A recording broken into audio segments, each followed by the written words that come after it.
He was driving along, minding his own business. 2 fighter jets, he said, in between expletives. The Ukrainians are shooting. And it was inside Russia. Ukrainian troops have penetrated up to 10 kilometers into Russia. Their targets include the town of Sudzha and several villages, which they now reportedly control. This unexpected offensive has challenged the Kremlin's narrative of a controlled special military operation. It demonstrates Ukraine's willingness to take the fight directly to the aggressor. The incursion has injected a new level of uncertainty into the conflict, raising questions about Russia's ability to defend its own borders. First of all, having assessed the situation, we began to evacuate people. This was a rather difficult problem, because the Ukrainian armed forces' sabotage and reconnaissance groups were shelling the civilian population and ambulances. Yesterday's surrender of Russian troops to Ukrainian forces may have angered President Putin even more, as it reveals that the Russians were taken by surprise. After a series of recent successes inside Ukraine, they were not expecting an attack within their own borders. The incursion could force Russia into a defensive posture. This shift could create opportunities for Ukraine to regain territory and gain leverage in any future negotiations. Everyone can see that the Ukrainian army knows how to use surprise and knows how to achieve results.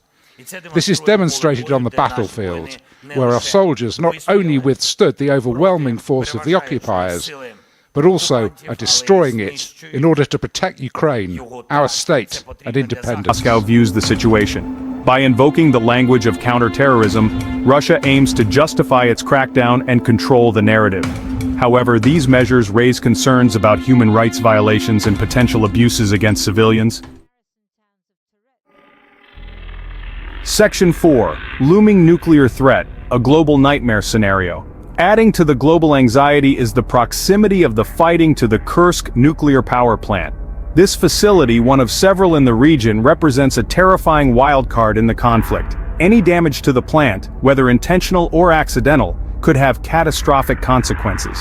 The international community has expressed grave concerns about the potential for a nuclear incident.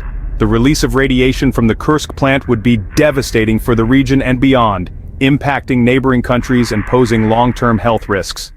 There can't have these no defended areas or weakly defended areas anymore. That will lead to a huge strategic change. The Russian-Ukrainian border is very long. And if the Russians are actually going to have to defend a lot of it, that will require a significant allocation of force. Today, the town of Sudzha was burning.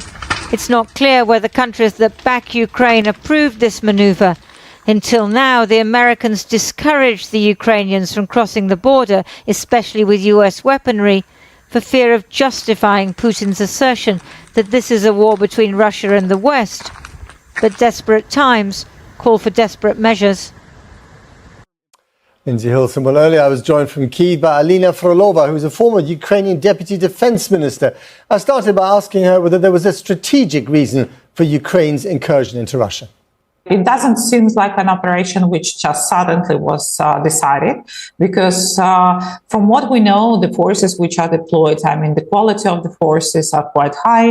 We see that it's like a quite well-planned operation. And from some, other signs, it's obviously seen that this operation was planned.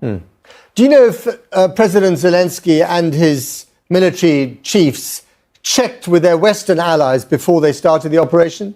Based on the reaction of our Western partners, it doesn't look like they knew about the operation, and which is like quite a good that no one knew. But if it upsets, people in Washington, Paris, London, Berlin, the people who've been giving you the weapons, is it a good idea or not? I don't think that we're fighting for having approval. Yes, we're fighting for our lives, and we always need to, first of all, consider this one. But from what we see now, there is no upset. Is there also a sense of urgency here? You've got the American elections coming up on November the 5th.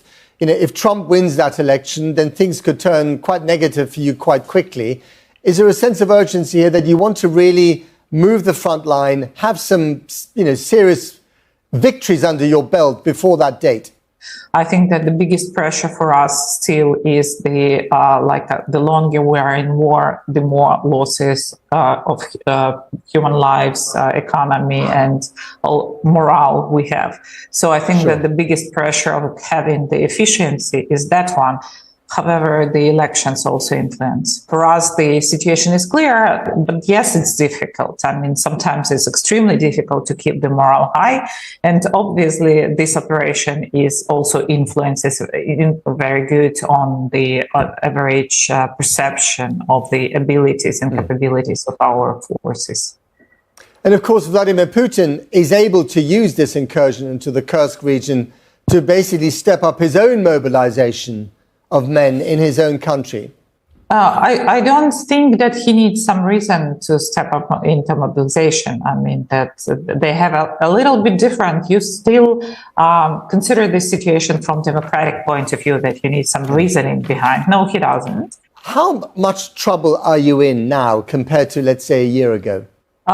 It's difficult to compare because all the time we have some new challenges. We already forget some kind of normal times when we speak about that.